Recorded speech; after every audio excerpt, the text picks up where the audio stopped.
Pagalbos būdai vaikui. Susirūpinote, kad jūsų vaikas vartoja psichoaktyviąsias medžiagas? Pelėda mitų neėda. Pastebėjus vartojimo problemą, svarbiausia laiku kreiptis, nelaukti, kol problema įsisenės. Taigi, kokie yra pagalbos būdai vaikams vartojantiems psichoaktyviąsias medžiagas?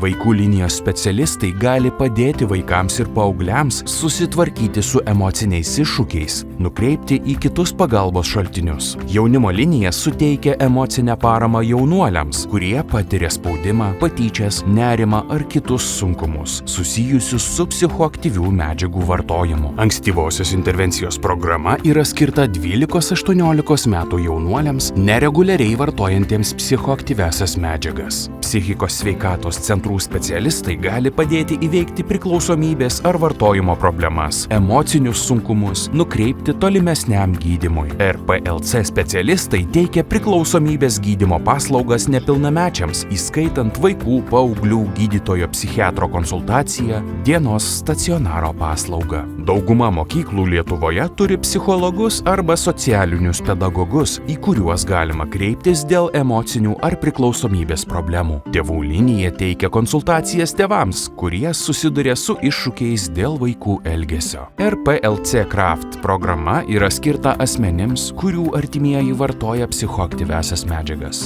Daugiau informacijos rplc.lt. Pelėda mitų neėda.